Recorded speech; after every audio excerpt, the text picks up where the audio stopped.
All right, all right, all right. Hi, everybody.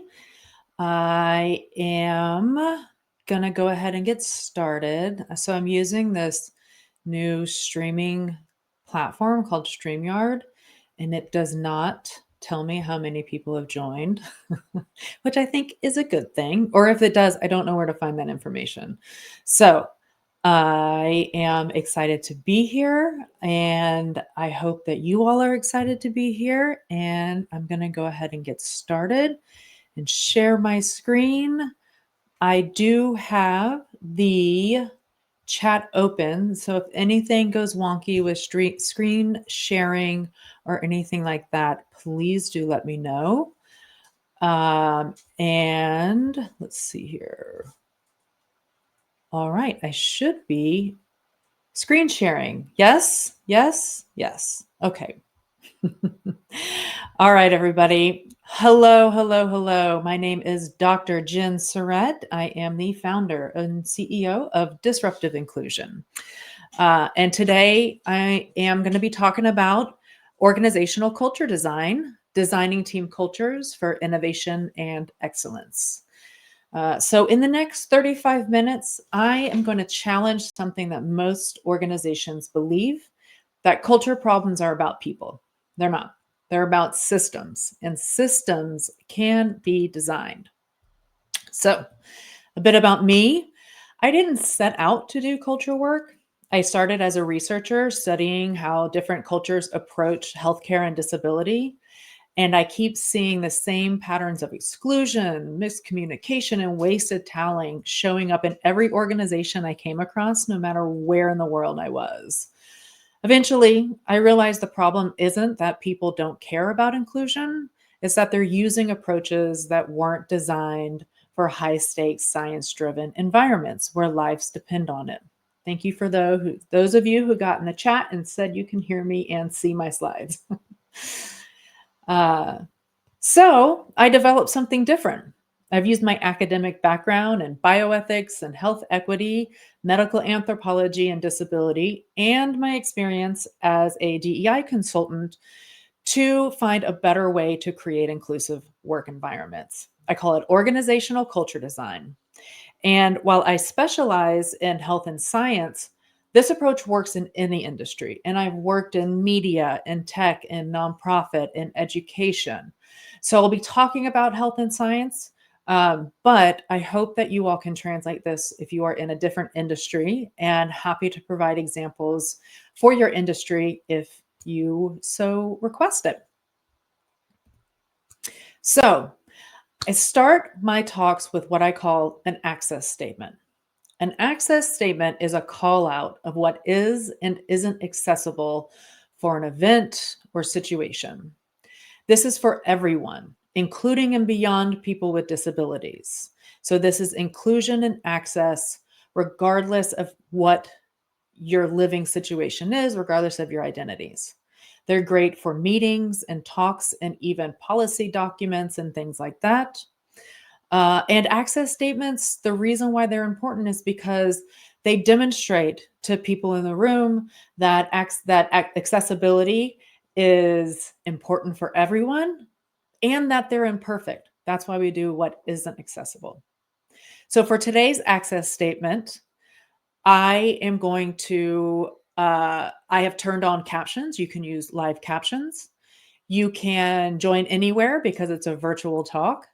I've designed the slides for diverse needs from the beginning in terms of font and color. I'll also be speaking slowly and accessibly, meaning I will explain words if I think that they need a definition or if they're kind of industry specific. I do tend to get excited. So if I start talking quickly, tell me to slow down. And that being said, I have the chat box open. So feel free to add questions, comments, thoughts, examples, anything you want. I'm happy to stop at any time if you need clarification. And yeah, I'm pretty good at managing both talking and looking at the chat, which is great. And so I encourage you to do anything you need to do to stay engaged. Me personally, I fidget. So I have I have a pen in my hand that I'm fidgeting with currently. I'm standing so I can be more attentive. You can drink, eat, camera on, camera off, whatever you want to do. What's not here and what isn't accessible is we don't have any translators for American Sign Language or for any other kind of language. We also don't have the ability to connect with each other in the audience that a live in-person event might provide. Also, I wasn't able to send you the materials I'm going to be going over ahead of time. However, I am recording this and I'm happy to send the recording and the deck to anyone who wants. If there's anything else that would help you engage better, please do let me know, pop it in the chat, or let me know, go off mute.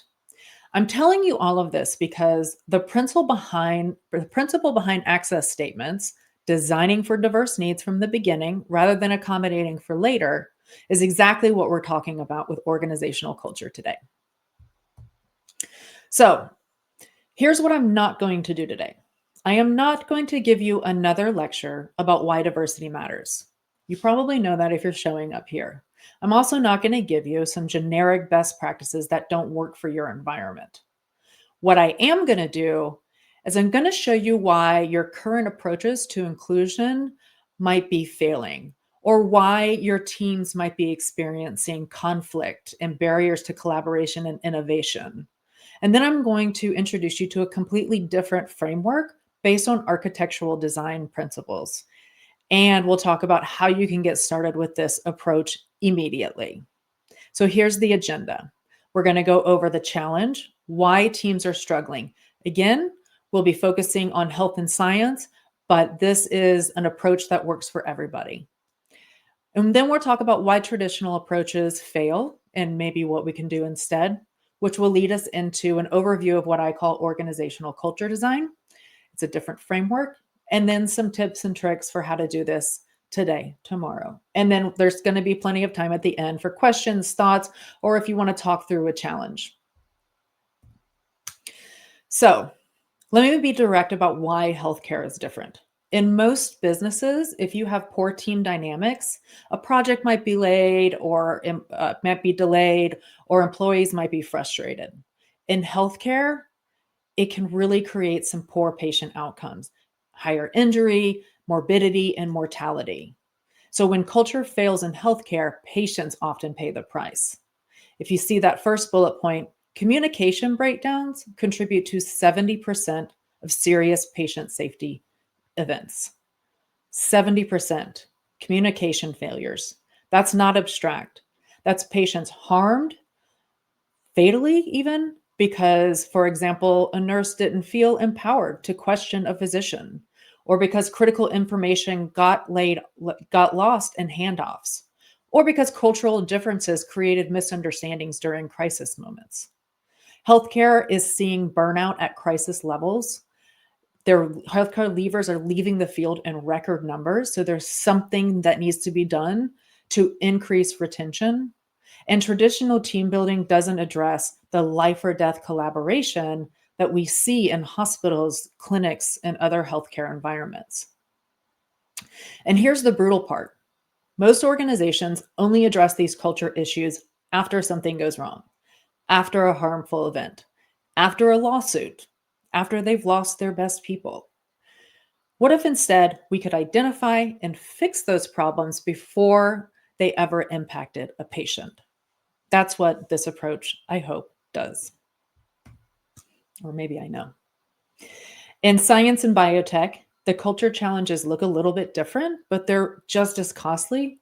You're not worried about immediate patient safety. You're worried about getting that innovation in, having those breakthrough discoveries, making sure that your team can solve problems that nobody else can and that nobody else has.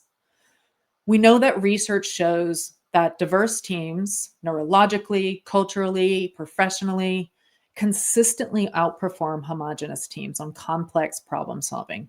And that's what science and biotech is all about. But that only happens if the culture supports everybody on that team and supports the variety of perspectives that they come with. So we know that in addition to that, high pressure timelines demand speed and psychological safety. We need to be safe to speak up. And healthy debate drives breakthroughs, whereas toxic conflict kills them. Most organizations recruit diverse talent and then just pop them into a system that was designed for quote unquote the norm.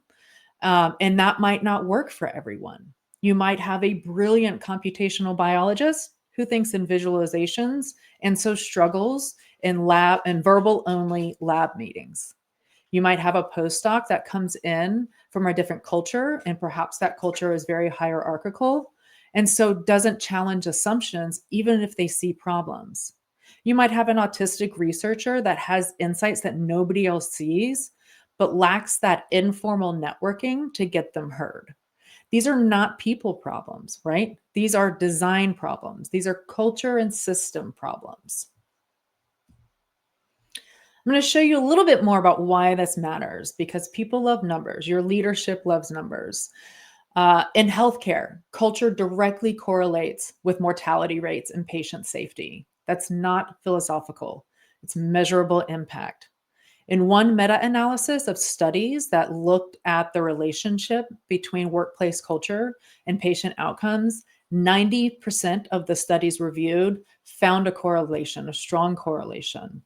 In one study, mortality was 48% lower in hospitals with better work culture. In another study, they found that communication breakdowns were involved in up to 70% of serious patient outcomes and incidents. This is increased injury, illness, and even death.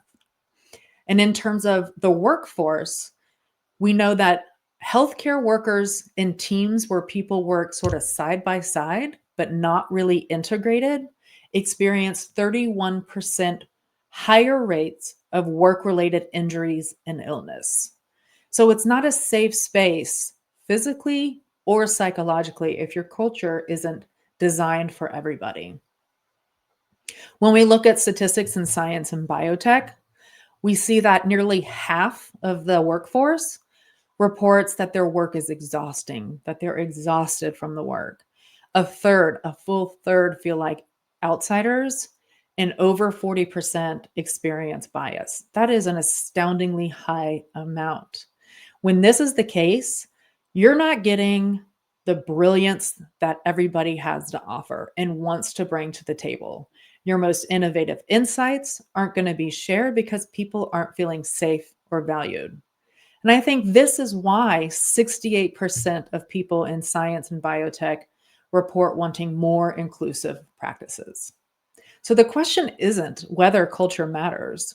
The question is whether you're designing it intentionally or just letting it happen by accident. DEI is in an interesting spot right now. And as a former DEI consultant, I want to say first and foremost that I believe that the ambitions of the work and even most of the practices are good and important. But as a former DEI consultant, I can see where these approaches have failed. So traditional DEI approaches are reactive rather than proactive. It reacts to cultural events like the murder of George Floyd or the Equal Employment Opportunity Act, or it's reacting to internal complaints or lawsuits. You can't address problems after they've already cost you your talent and trust. So we need to be more proactive. A lot of DEI work is checkboxes or superficial. So this is a one-off training or program that is probably providing some good information, maybe some good self-reflection, but is not actually impacting how work gets done and how people are treated. Relatedly, a lot of the times it's separate programs and not embedded practices. So diversity initiatives that live outside of real operations rather than embedded and woven throughout. Traditional DEI is also, pretty bad at focusing on problems, which is a deficit-based messaging that is kind of feel negative and can create resistance. And relatedly, it's also positioned as corrective, which means it's saying that somebody's doing something bad, right? Rather than systems are poorly designed.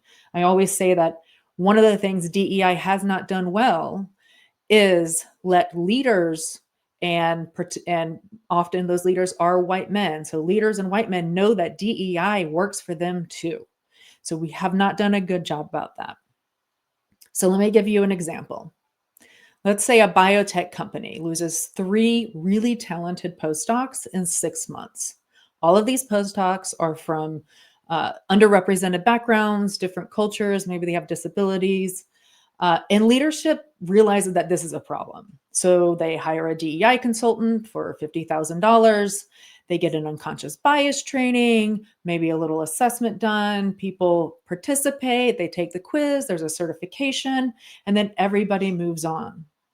But nothing has changed. 3 months later, people are still leaving at the same rate. This is because the problem isn't individual biases. Again, as a DEI consultant or former DEI consultant, I have a firm belief in the power of unconscious bias training and awareness. It is really important, but it cannot alone solve the problem. The problem was their culture. Perhaps it was that their lab meeting structure favored quick verbal processing in English, or their open door policy was culturally inappropriate for people who came from hierarchical backgrounds. It's possible that their informal mentorship system excluded people not socialized into American academic norms. So the training, which helpful, didn't fix the systems, and that's why nothing changed. Traditional DEI has gotten a bad rap. We are in a weird moment where it's become politicized. But that doesn't mean that the ambitions and the goals of the field are wrong. We still need to address team culture issues. But the methods of DEI weren't addressing the actual problems. We still need the outcomes that traditional DEI promises. We still need teams that collaborate and innovate. We still want to create environments where the best minds and best people want to stay. And we definitely want to encourage diverse perspectives in order to drive solutioning and innovation. The problem is the method. I think there's a better way to get there. I think we need to ask, how do we build teams that collaborate, innovate, and retain talent in sustainable and critically approachable ways? Next slide. So if reactive, siloed, surface level approaches don't work, then what does? The fundamental shift I see is a shift in mindset. It's a shift from fixing people to designing systems.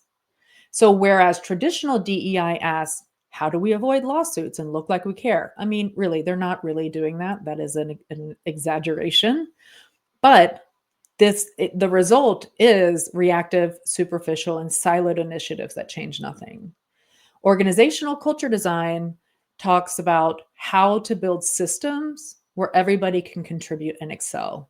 It's proactive, embedded, and integrated that transforms performance. Instead of waiting for problems and addressing them separately, I think we should be building organizations where barriers don't exist in the first place, or at least are reduced dramatically. If we embed inclusion into how work actually gets done, instead of compliance-based training, then we can create cultures that just naturally sustain themselves. That's what organizational culture design is all about. And it comes from a completely different discipline. I'm going to tell you about an idea from architecture that completely changed how I think about organizational culture.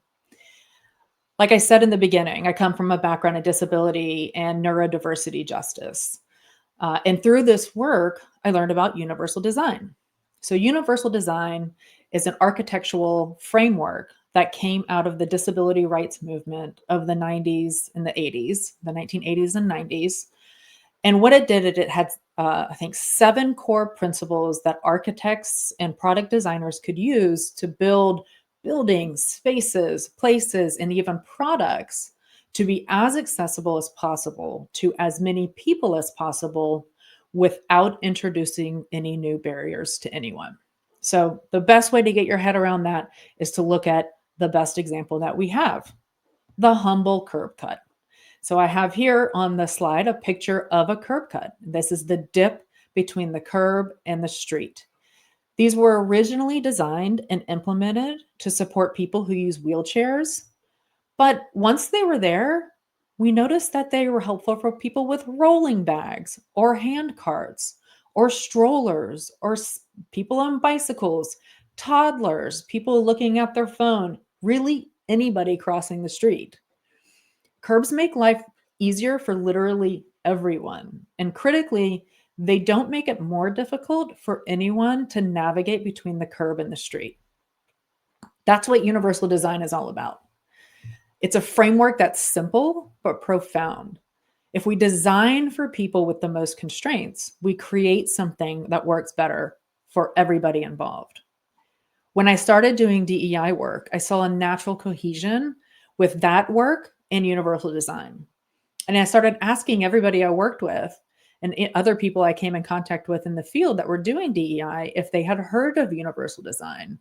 And I was shocked that they hadn't. I mean, that's me, not seeing the forest for the trees, thinking everybody's going to be exposed to universal design. Not the case. So I started to ask myself, what if I applied the same principle to how organizations work? What if instead of building systems that work okay for most people and then accommodating everyone else as an afterthought, we designed systems that worked brilliantly for everyone from the start? To me, this was really, really obvious. And so I set out to create that approach. And today you're learning about the result of that work, organizational culture design. Organizational culture design is exactly what it sounds like, treating culture like something you architect intentionally, using the same rigor that you would bring to designing a clinical trial or embedding a new medical intervention or starting a new embedded project in your company. There's 3 core values that organizational culture design follows that we've already talked about. Being proactive, not reactive, right? Identifying barriers and removing them before they cost people, before they impact patient safety, before they slow down discoveries, not waiting for the lawsuit or the viral Twitter incident. The next one is evidence-based, not assumption-based. Every recommendation is grounded in research about what actually improves team performance, but not just research from organizational psychology or human resources research. We need to collect data about the barriers and the challenges that your unique team is facing. What are the strengths to build on? Where are the areas of growth and improvement? What solutions does your team think work best for them? And then the last one is embedded and not separate. This isn't a program that lives in a diversity office. It's integrated into how you hire, how you structure meetings, how you make decisions, how you evaluate performances, how you write your policies, the actual work of your organization. So it's a proactive, embedded approach to intentionally designing cultures that prevent problems while accelerating performance. This matters in healthcare and science particularly because it can reduce that burnout we talked about earlier by designing supportive systems from the beginning. It drives innovation by removing barriers to collaboration and idea sharing, and it creates sustainable change that improves automatically and then continues to improve as things change. Our environments in healthcare and science have cultures that the consequences of failure go far beyond employee satisfaction. When cultures fail, patients are harmed, discoveries can be delayed, breakthroughs that could help millions get buried because somebody didn't feel safe speaking up. So we can't afford culture as an afterthought. It needs to be designed carefully, just like everything else we do. And now, before you ask, yes, I am aware that the acronym for organizational culture design is OCD, and that's okay because I have OCD. And part of my disability advocacy is encouraging everyone to be open and honest about not only disabilities, but any other marginalized identity you may have, because that there is strength in that. We have It's our superpower, right? Our unique perspectives from our identities and lived experience is our superpower. So I won't be calling organizational culture design OCD. I'll be calling it OC design for short. But just so you know, yes, I am aware. So, organizational culture design is built on 6 core principles. I'm going to give you all 6 and give you a brief description of each of them. And then we'll talk about how to work this into your organizational culture. The first one is trust and transparency. These two go hand in hand. We know it's hard to trust people who aren't being open and honest. It's hard to trust companies that aren't open and honest. That's important for a consumer side, but also important for your internal teams. People need to know what's happening, the real challenges, the real decisions, and the reasoning behind them. Information should flow openly rather than being hoarded by leadership. I encourage leadership to ask if you're not telling your team something, ask yourself why. Who is that benefiting? And that's going to help you identify where you need to be held accountable a little bit more. So, if we're in healthcare, for example, we could give a weekly update to staff about patient complaints and what we're doing about it, right? That would be a great example of trust and transparency. Expect and respect expertise. We all come from a variety of expertise, identities, and backgrounds, and we all have formal and informal knowledge and wisdom. Being open to ideas and feedback from anyone can create some truly impressive innovation and collaboration. Sometimes experts are too close to the problem to see a solution. The best idea can come from anywhere. Anybody can identify problems or propose solutions based on their knowledge, not necessarily their rank or even training. So we can think about how we can create a system that encourages anybody to suggest improvements or identify issues. The next one is collaboration and constructive conflict. This is really important, of course, in any field that relies on innovation, new knowledge creation, and quick problem solving. So, healthy debate and disagreement can be super productive when it's about concepts and data, but a lot of the times teams fall into personal attacks or get stuck in their particular perspective. So we need to figure out how to design environments where everyone feels safe and encourages everyone to challenge each other with respect so that collaboration can flourish. Embedded flexibility. Let's create systems that proactively accommodate different working styles, communication preferences, and needs as standard practice, not as tag ons later. When we integrate flexibility into policies, procedures, and practices, we reduce the need for people to have to ask for accommodations to do their best work.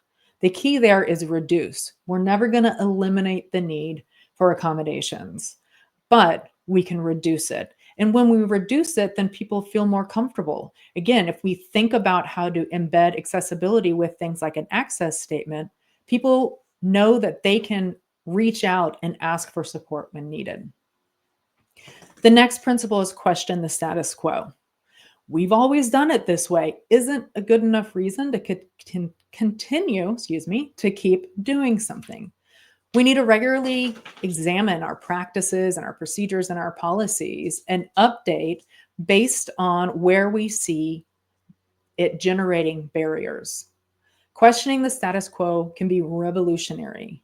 We all kind of were forced into doing this with the pandemic and realizing maybe we don't have to go to the office all day, every day. So I recommend that we start questioning the status quo before there's another pandemic or crisis in our organization. And the last one is celebrate. We need to acknowledge progress, wins, and contributions to combat burnout and reinforce the culture that you want to sustain. But this doesn't have to be limited to workplace accomplishments. We could celebrate the coworker that finally adopted that dog, the leader who learned a new language, or the HR representative who finally got to take that long-awaited vacation to Costa Rica. Celebrating wins, big and small, not only creates community and a closer, more collaborative team, it just kind of brings more positivity into the workplace. And that's particularly helpful for teams in healthcare and science and any other kind of high stakes environment. Okay, now, if you have any questions, please do put them in the chat. But we're going to move on to what this could look like for you to do today, tomorrow, next week. So before we change anything, we need to understand where we are. We need to know where other people on our team thinks we are. This is the research. If you are in health and science, you know the value of good research. So I encourage you to take a few seconds and ask yourself the following questions about your team. You are welcome to put some thoughts that you come up with in the chat as you think about these. No pressure. But I encourage you to think, if somebody has a great idea but isn't senior enough to be heard, what happens? The next question is, if somebody spots a problem but thinks that speaking up is too risky, why? Why do they feel that way? Why does it feel risky for them? If someone works differently from the norm, do we have a culture that supports them or that forces them to adapt? The answers to these questions can reveal a starting point, but we don't want to just ask them of ourselves. We want to ask our leadership team these questions. We want to ask people at every level. We want to ask the newest people on the team. We want to ask the people who are leaving. We want to ask the people we never hear from. And when we compare the answers from those different people, there might be gaps. And that's where we start. So I'm going to give you an example. A few years back, I worked with a social sciences or social services agency, and they provided things like senior care, adoption services, mental health care. And one of the main issues was that the employees of color, particularly the Black employees, felt that there was pay inequity. They felt not only that they were paid less, but they were paid less and were doing more work. This was because a lot of the people who relied on their services were also people of color and preferred to have service providers that looked like them. So their caseloads were higher. When I finished my assessment and talked to the leadership team about this, and I reported this issue, and they said, "Oh, no, that's not true. We can show you our salaries. We can show you our pay formula. We have pay equity." And I told them, I said, "That is fantastic. I don't need proof. But you know who needs proof is your team. What we have here is a perception gap. Your team thinks there's an inequity because they don't have the information that proves that there isn't." So I encourage them to reveal their pay formulas and even reveal their salaries. And then I also encourage them to do some listening sessions where they can take time and hear from their staff about all of these issues and talk through it together. After they implemented some of these changes, they told me that their collaboration was higher, their general mood of the agency was better, and there was a lot more trust going on. So that's why we need to make sure we're talking to people at all levels and getting everybody's experience. Here's what not to do. Don't try to overhaul your entire culture all at once. That is overwhelming and it's not going to work. We want to start small.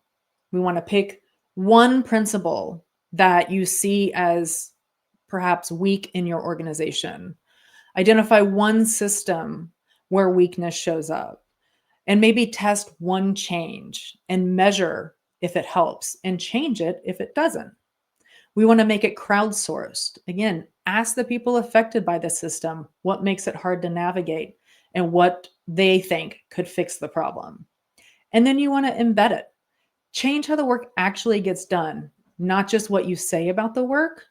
And again, continue to track it, continue to evaluate and refine until it's a self-sustaining system. So another example for you, the problem you have. People don't speak up in meetings. You need to first do your crowdsourcing. Ask your team about why they're not speaking up in meetings. You need their input, you need their insights. They're invited to the team meeting for a reason, right? Maybe some people feel like they don't have the time to collect their thoughts. Maybe other people are shy. Some people might be intimidated by leadership, and some people might have language differences that makes them not able to catch up in real time. This could be English as a second language, or even things like auditory processing disorders. So you ask them about what barriers exist, you get the reasons why they're not speaking up, and your idea is to add a 5-minute written reflection before discussion starts in meetings. This helps people prepare and organize their thoughts. So the person who didn't have time to collect their thoughts before the meetings has time to do so now. It gives them something to say when they're asked for their input. That goes for the shy person as well, for the person whose language differences may prevent more rapid discussion. It also can be used to participate non-verbally if shared with by some other avenue with the group. So again, we can question the status quo of what does it look like to participate in one of these meetings, and how can we embed more flexibility into that approach? And after you start this practice, you see how people feel about it, what they like, what they don't like, you adapt it, and then you can make written pre-work a standard practice in a way that supports everybody to participate, makes everybody feel valued. So that's the end of my part. Now I want to hear from you guys. I want to hear your questions. I want to hear if you have specific challenges you would like to bring up. I would like to hear your ideas of how this can be improved. Anything. So feel free to pop in the chat, come off of mute, and let me know what you think. And if you would like to explore how organizational culture design can be used in your organization, feel free to reach out for a free consultation at jen@disruptiveinclusion.com. And we'll go from there.